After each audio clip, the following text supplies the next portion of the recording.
Yeah, Shane here from Itchy Balls Rally, and been out in the scrub again today with a couple of fellow mates and on SWMs, and just heading home now.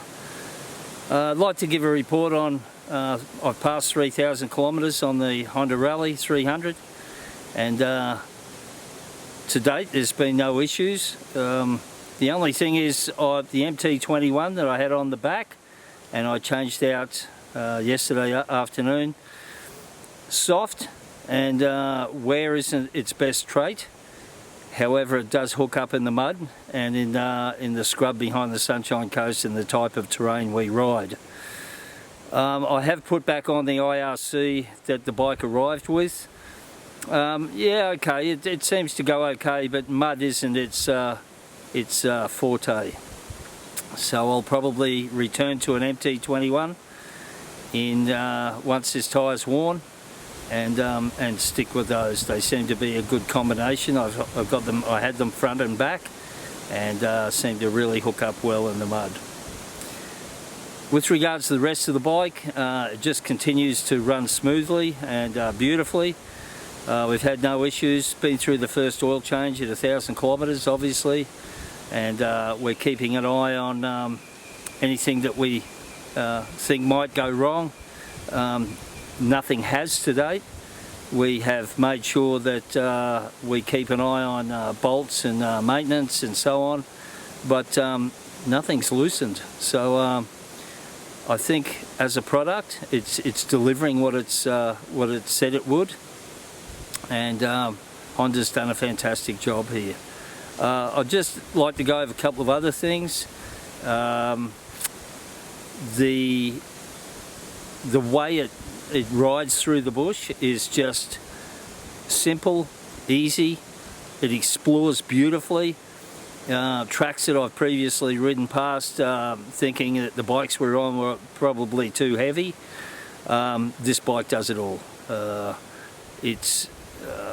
We ride now in enduro tracks that we've often passed and not taken previously, and this is just more than capable. The tighter the better. Just seems to go well. Second and third gear are the gears to get through the bush on. Second and third appear to be almost unstoppable. Fourth and fifth on faster tracks, obviously. I'm finding that I hardly use first at all. We're on a 39 tooth sprocket on the back, and we've left the front as it is when the bike's delivered. The Andriani front forks that we had Paul Barrick from MPE fit for us have just been sublime. Unbelievable, really happy with the outcome. It rides along like a magic carpet, along with the canister YSS shock in the back. Couldn't be happier with the money spent. If you're going into these bikes for a long-term bike and you are going to ride some rough terrain, this is money very, very well spent. Couldn't be happy with that. The other things that the Acerbis handguards have proven fantastic. Very happy with those. A little bit difficult to fit with regards to the levers, but once you've got them on there, they do provide a lot of protection, and haven't had anything. Well, I mean, we're riding through Lantana and all sorts of stuff, and these things just do the job they're designed for. First class bit of gear. Also took a bit of advice from Shonky with regards to the bit of rubber around the front that goes between the protector, engine protector, and also the B&B bash plate. Bit of rubber from Bunnings, and keeps that mud right out of there. So that's worth an investment. What, $2 or $3? Does its job beautifully. You can also replace it if it ever gets chopped up, or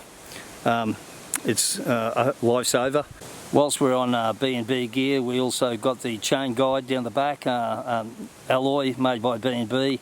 Top class stuff as usual coming out of Australia. Fantastic to see local companies getting on board with quality equipment. And also up the front here we've got the protector for the front cog. Equally as beautifully made. Not cheap, but you pay for quality. So overall, still really happy with the Honda. It's really showing its class and its build quality in the bush. We've had no issues whatsoever, and I've now passed, I think, almost 3,300 kilometres here today. So another great ride out in the scrub. I'll continue to monitor what goes on with the bike, any issues that arise and any fixes that we come up with. But I'm still very happy, and they're just a smile machine. So really happy with these bikes at the moment.